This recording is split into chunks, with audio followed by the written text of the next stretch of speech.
These behavior patterns, or archetypes as Jung called them, help us quickly and comfortably size up other people. I'm Luke Skywalker. I'm here to rescue you. Even at the movies, once we've identified someone as an archetypical hero, we can better predict his behavior. When we see a movie like Star Wars, we're already right there. There's that immediate connection with the various characters in the movie.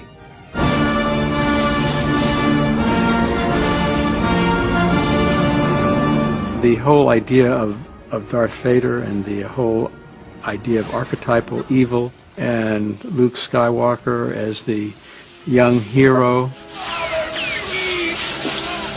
these are mythological themes.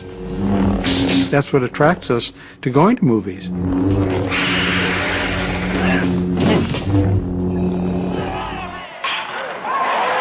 In the real world, many of us unconsciously play out these archetypical roles. The nurturing mother, the good son, the successful business person. But often there is a more complex, unique person inside of us that is struggling to be recognized. Most young people today develop, I think, a pretty mature sense of how to look and act at the right times. And boy, they're quick to recognize somebody who doesn't. Jung stressed that in order to be truly happy, we must stop trying to be who we think we should be, or who everyone expects us to be, and figure out who we really are. I think at one time or another, every girl wants to be a cheerleader. And if you're just out for the prestige, if you don't really care, the other kids spot you as a phony right away. For years, Jung himself had played out archetypical roles. He had devoted himself to following in Freud's footsteps, all the while suppressing the inner voice that was telling him to go his own way. After his many years of soul-searching, Carl Jung had found his true self. Promoting individuality became a cornerstone of Jung's work, and with the end of World War I, a new and more open society emerged that was ready to embrace Jung's ideas. When he first published his theories in 1921, the book was an immediate international bestseller. In Psychological Types, Jung offered a system that would help people better understand different personalities and appreciate the qualities that make each of them unique. He coined terms like introvert and extrovert and explained how someone who is shy thinks differently from someone who is outgoing. Jung called this process of identifying and labeling different kinds of personalities typology. Typology helps an awful lot of explaining the difference in functioning, and that it's okay to be different, it's okay to function differently. For the public, finding out what personality type they were became the rage. And back in Zurich, Jung's workload exploded. At the age of 47, Carl Jung had become internationally famous, and patients from around the world were making appointments up to a year in advance with Jung. He had more patients than he could handle. Everybody wanted something from him. Artists and poets and writers of all sorts were attracted to him, and if they had creative blocks or they had issues with alcoholism or depression or lack of meaning, they would come to him. But Jung's popularity didn't come without its share of negative attention. In the 1930s, the world began marching to war once again. In a divided Europe, some of Jung's theories would become increasingly controversial. He wrote about the differences between Aryan psychology, Jewish psychology, and Chinese psychology.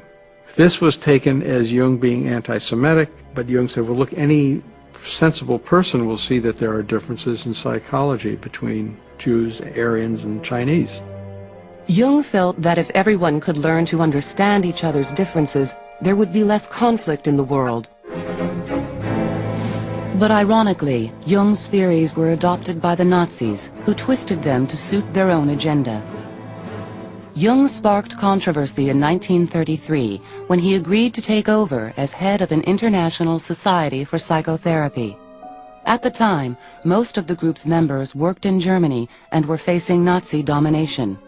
Jung wrote that he wanted to help his German colleagues keep their relatively new profession alive, despite the suppression. But some viewed Jung's efforts as collaboration. At the time, Germany was the predominant country in Europe before World War II. Everything science, philosophy. So Jung felt it was very important to maintain psychotherapy in Germany if at all possible. So he worked with the Nazis from 1933 to 1940, and people have not forgiven him for doing that.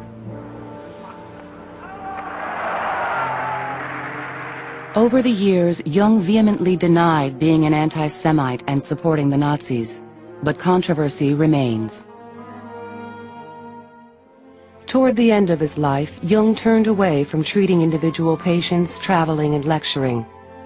A true introvert at heart, he spent increasing amounts of time at home on Lake Zurich, surrounded by his family. When his supporters began urging Jung to start an institute that would teach and spread his theories, Jung only reluctantly agreed.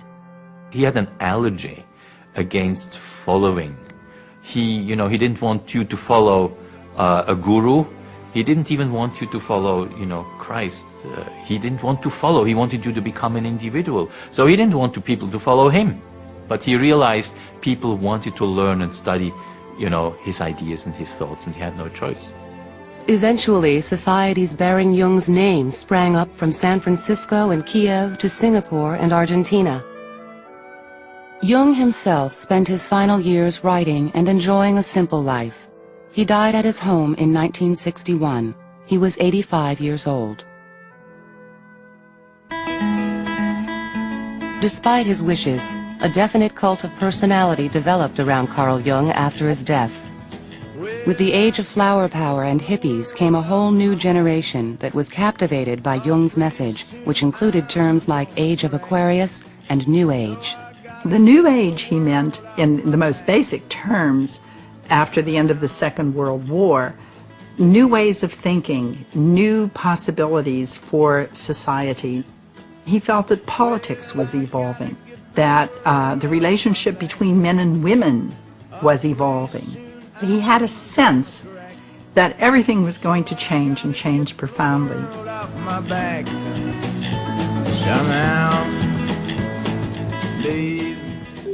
More recently, Jung's original work with personality types led to perhaps his most enduring and practical legacy, the Myers-Briggs test.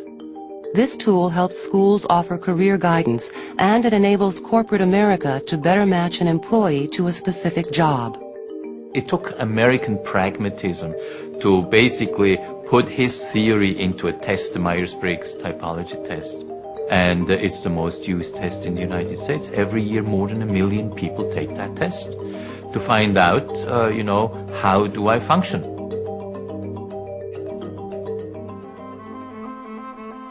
Carl Jung was ahead of his time in many ways. Today, decades after his death, his once revolutionary theories are now part of the fabric of our culture. Jung has maintained and increased his popularity because he speaks to the kinds of issues in terms of meaning, in terms of spirituality that people are looking for. We are a society that values the individual more readily than ever before. And terms like introvert and extrovert are a part of everyone's vocabulary. In this way, Carl Jung himself has become part of our collective unconscious. He said, I have to follow my own